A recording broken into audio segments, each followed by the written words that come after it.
Good afternoon, guys. Today is May 4th. If there's any Star Wars fans out there, may the 4th be with you.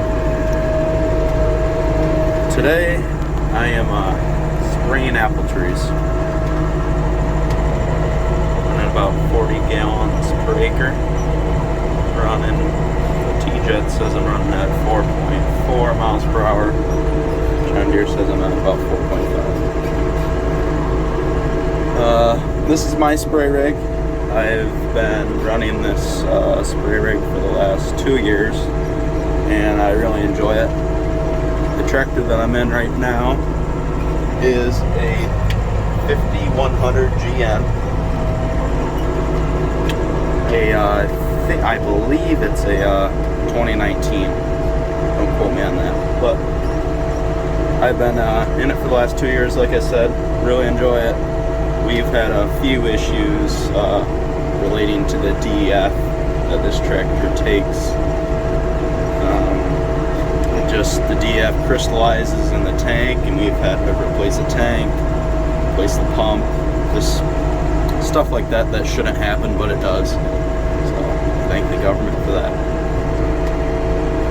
But spraying today, we're doing a odd. So we're going to spray one side of the row, and then we're going to come back and spray the other. Right now I'm in a Gala block. They're just about ready to open the flowers. Probably in a day or two, and then it'll be full bloom. So yeah, pretty simple. I got my PTO. It's running at about 440 RPMs. Spraying away. We are putting some nutrient in the tank. So nutrients, micros. So you got some zinc, we got some nitrogen, and we also have insecticide in the tank right now. And what that insecticide is doing is it's killing any bad insects that might still be in the orchard from last year and this year. And what those insects do is they can bite the leaves, they can affect the flowers during pollination, stuff like that. So I got a Gala on the left here and a Macintosh on the right. And I just filled up, so I got 500 gallons in the tank. Run at about 100 or so PSI there. We're going to be at this for quite a few hours. I normally get about, if I'm doing 500 gallon tank at 40 gallons an acre, I can normally get about 12-ish acres on a full tank. So it takes quite a bit of time. Our farm here, we're at Twin Bee Orchards today. So this is our home farm. This farm here takes about 6 tanks to do a side. So a pretty long day. Not like your row crop guys when you got their big booms and covering a lot of acres at a time. So yeah. And another thing with this sprayer here. This is a 2021 Turbo Mist 14-foot boom. So the boom's in the back with all the nozzles where the chemical and water is spraying out of. And it is a 36, or not a 36, 30 nozzle sprayer. So you got 30 nozzles on the left side, and 30 nozzles on the right. We really like this sprayer. It blows a lot of air, so when you're spraying in windy days, where you probably shouldn't be, but you have to get stuff out on the trees. It does good at bucking into the wind. And it cleans up pretty well. Not a lot of chemical left after you're power washing it because it's a stainless steel tank. So that's a plus on that.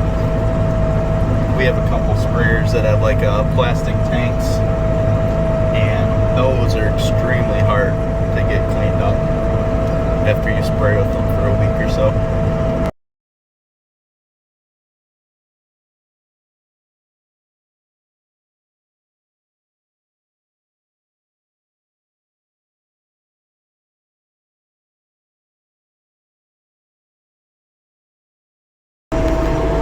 Just moved over. I was about 20-ish rows over towards the right here.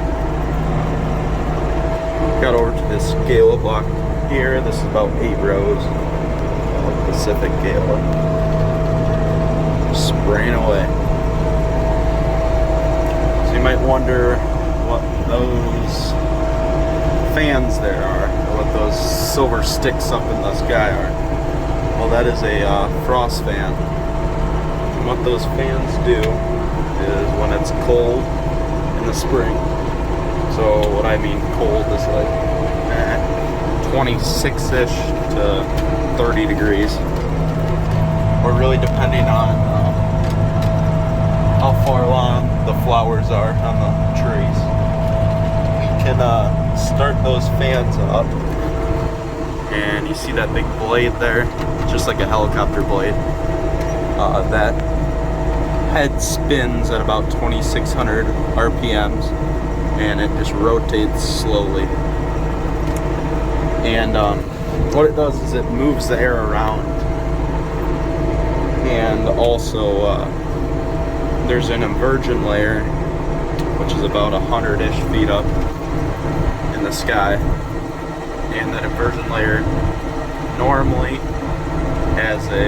it's normally like 2 degrees warmer than right on the ground where the trees are.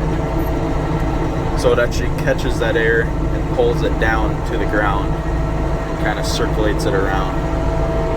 And most years, that's all you really need to save the whole crop so the flowers don't die, is a degree or 2. So we got those scattered around everywhere throughout the farm. I think in total, our farm here, we got another farm, another 70, about a mile north of here, and then we got 220, about 10 miles north of here. I think in total, we have 26 frost fans, something like that. So that's quite a bit of fans. Pretty big investment, but they help save the crop. And if you don't have a crop, you're not going to have any money. So they're needed for sure. Oh, and those frost fans, they are powered by a V10 Ford propane engine. And most of them are propane on our farm. We have one diesel engine. And I think you can purchase them natural gas, propane, or diesel. And they burn on a night going full throttle. If you're running like 8 hours during a night, they burn about half of their tank. And we have a 500-gallon tanks at most of them. Some of them are 1,000. So they burn quite a bit of propane. But like I said before, that's a very small amount of money going to buy propane every night if you save the whole crop. So I just gotta stop right now to show you guys. So here's John Deere 5100 DM. It's got about 1,600 hours on it. Black line on top here is going to the TJ controller, which is a flow controller, which is when you guys probably heard or saw when I'm flipping on and off that little switch there. It's just turning on one side of the boom, the other side of the boom, or turning it over. So it goes to here. Here's the pressure gauge, which when I'm normally running, when I'm up to like my 450 PTO, so I'm running somewhere in here. Right here is what I'm going to mix in a tank. I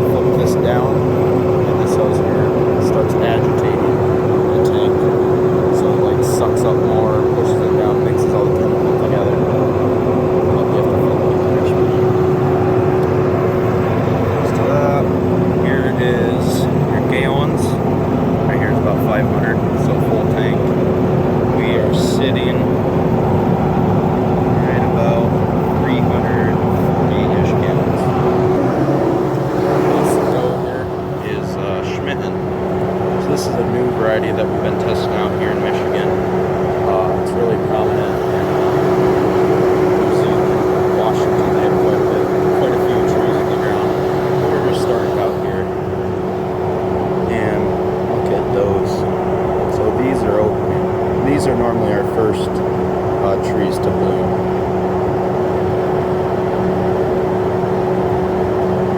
Smell amazing too.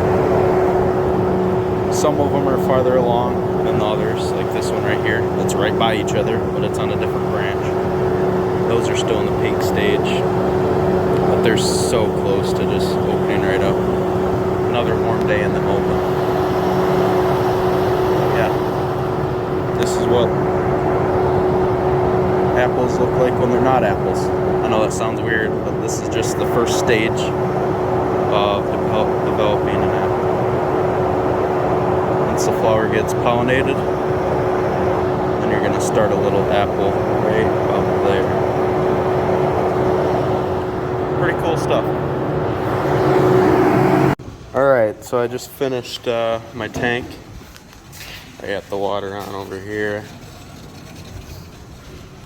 Filling up.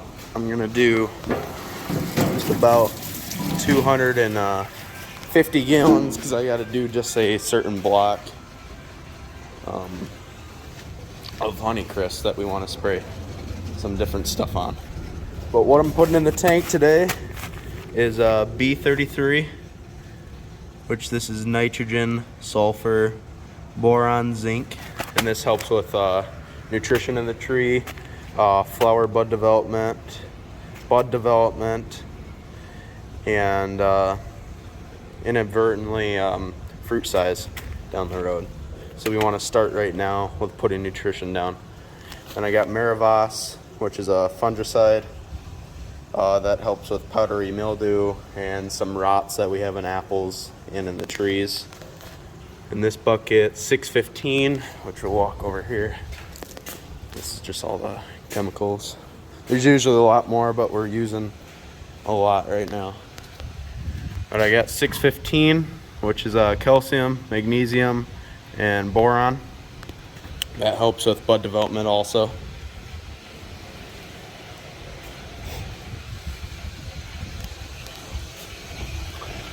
And then we got Molly B Mag, which is nitrogen, magnesium, sulfur, boron.